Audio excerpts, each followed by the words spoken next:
Guys আসসালামু আলাইকুম। আজি অন্য মিনি ব্লগছৰ সৈতে আপোনালোকক সকলোকে মই স্বাগতম জনাইছোঁ। আজি মই বনাব লৈছোঁ বনৰীয়া কচুগুটিৰ ৰেচিপি। ভাবিলোঁ আপোনালোককো ৰেচিপিটো শ্বেয়াৰ কৰি দিওঁ।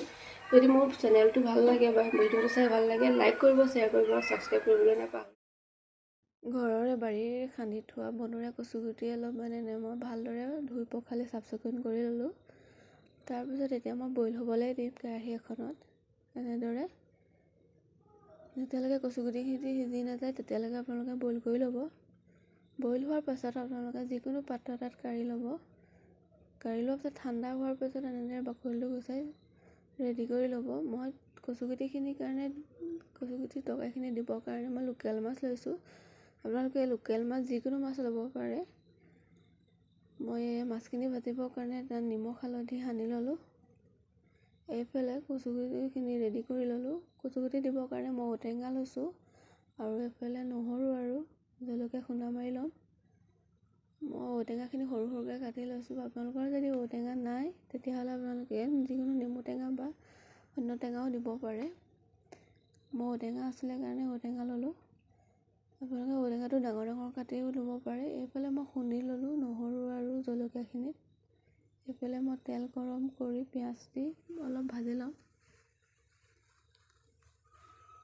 পিঁয়াজখিনি অলপ ৰঙচুৱা হোৱাৰ পাছত মই ইয়াত দি দিছোঁ খুন্দি লোৱা নহৰু আৰু জলকীয়াখিনি। আপোনালোকে যদি জলকীয়া বেছি খায় আপোনালোকে বেছি দি ল'ব পাৰে, নিজৰ ইচ্ছামতে। মই ইয়াত জলকীয়াটো কম দিছোঁ, বিশেষকৈ ল'ৰা ছোৱালীয়ে খাব। এইফালে মই খুন্দি লোৱা ঔটেঙাখিনি ভাজি ল'ম। ঔটেঙাখিনি ভালদৰে ভাজি লোৱাৰ পিছত আপোনালোকে ইয়াত কচুগুটিখিনি দি ভাজি ল'ব পাৰে।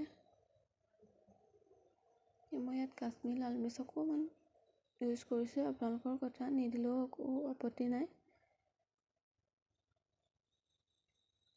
এতিয়া মই কচুগুটিখিনি এতিয়া ঢালি দিম। ওপৰত মই খুন্দি লোৱা নহৰু আৰু জলকীয়া অলপ দি লৈছোঁ।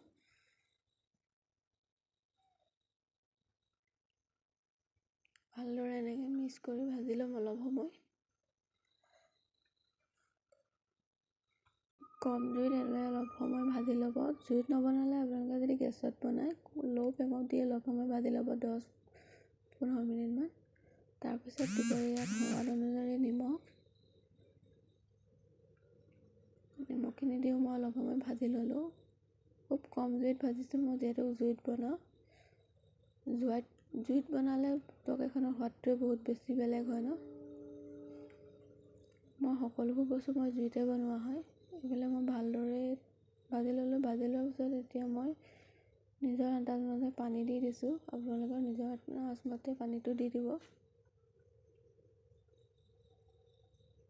ভালদৰে লৰাই মেলি মই তাত ভাজি লোৱা মাছখিনি ঢালি দিম।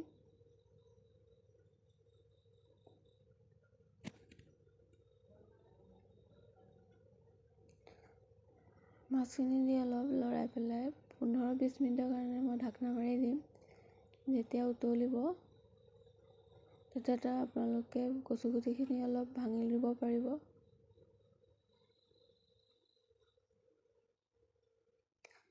আপোনালোকে যদি উতলি থাকোঁতে নাভাঙে তেতিয়া আপোনালোকে বইল কৰাৰ পাছতে ভাঙি ল'ব পাৰে। মই ইয়াত উতলাৰ পাছত কচুগুটিখিনি চামুচ দি অলপ ভাঙি দিম। ভাঙি দিলে তৰকাৰীখন অলপ ডাঠো হয় আৰু দেখিবলৈও ভাল হয়, সোৱাদো হয় খাবলৈ।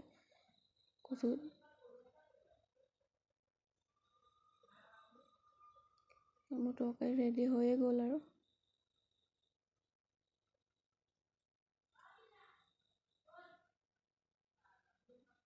মোৰ তৰকাৰী ৰেডি হৈ গ'ল। এইফালে